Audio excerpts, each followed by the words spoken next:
Hi, my name is Amanda Floyd, and I am currently a student at the University of Akron getting my bachelor's in family and child development.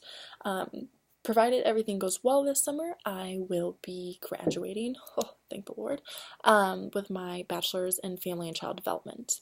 And then in the fall, I'll actually be continuing my education and going back to school for occupational therapy. I'm super excited about that. That's kind of my end goal.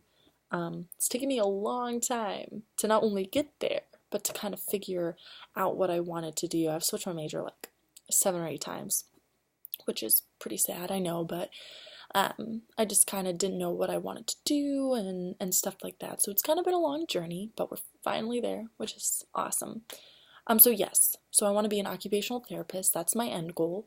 I either want to work with like the super little kids or the super old kids, aka the elderly. I have a passion for both of those populations. I just love them a lot. But yeah, so I kind of want to work there as an occupational therapist with either population. As far as like my interests and hobbies, I like hiking, I like biking, I love to run, especially with my grandpa. We run a lot together and we do a bunch of races, which is super cool. Um, I volunteer at church. I teach the toddlers on Sunday mornings.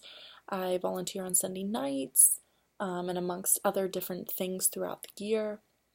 I'm a mega family and friend person. I'm always hanging out with friends or family. I love my little cousins. I go camping with my aunts and uncles and stuff like that. Still stay the night at grandparents' houses because I'm still blessed to have them. So I seize the opportunity.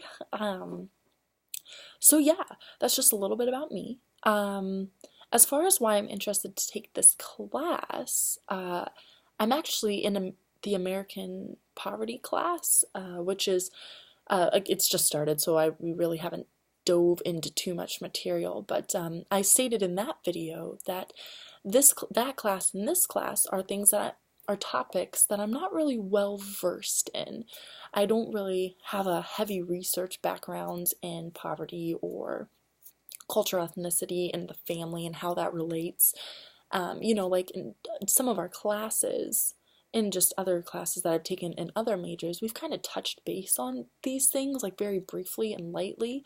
But I'm excited to kind of really dive into the material specific topics that correlate with this general class. And yeah, so I'm just very excited to learn. And as we talked about in this first week, implicit biases, that's kind of been like a heavy focus in our Prezi in the video we watched and the couple tests that we've taken. I think I'm really excited to like understand and kind of recognize my own implicit biases. Obviously, like Dr. Schultz said, we all have them. And even taking some of the tests, I kind of realized mine a little bit. I took the age one and the gender one, and my results actually showed that I don't really show a preference between the elderly or young people.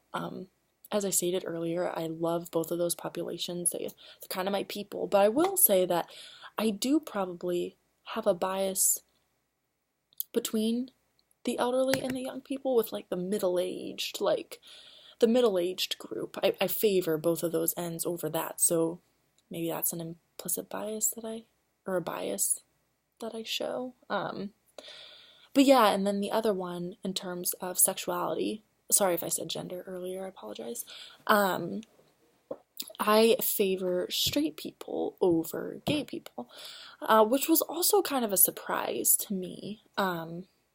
It was and it wasn't, but yeah, so I guess maybe that's some of like my own implicit biases. I grew up in a very conservative home, Christian conservative home, so I guess that probably like explains maybe some of my where some of that would be coming from. But I'm a lover of people, so I love everyone because we're all children of God. So yeah, so it's just interesting to kind of see that result pop up. But I guess it could be true. So yeah, anyways, So I'm just kind of excited to learn how my like implicit biases play a role in the different topics. I know that the gentleman said in the video, as well as our Prezi stated, that it's like unconscious and we don't know it. Sometimes our thoughts don't match up with our actions, and I think that's super evident no matter who you are, no matter what topic it is. But I'm kind of, and it's always easy to miss. Sometimes we don't even notice because it is an unconscious thing. So I'm just kind of excited to see like how my thoughts correlate with my actions based on certain topics, and I hope to like kind of discover some of my own implicit biases as we go along, and even explicit ones. Um, so yeah, I think that's what I'm most interested and excited to learn about from this course. Something that I hope to kind of take away is just a better understanding of the all the topics in general, and just have a deeper understanding, and I can relate it to just everyday life and who I advocate for, and how to advocate for people. I just am excited about that. I'm sorry I keep saying I'm excited about everything, but again, this isn't like a topic that I have a lot of research knowledge in, so I'm kind of just like pretty much a blank slate. I mean, other than what I do already slightly know, I'm just very excited to learn. So yeah, anyways, a super long way of saying I'm excited to learn. I'm excited to listen to other people's thoughts and see what other people think, because I think it's important to know how other people think and feel about a topic. And yeah, I'm just excited to dive into research and kind of walk along this class with you guys and Dr. Schultz. So anyways, this is me. And yeah, excited to see where this course takes us.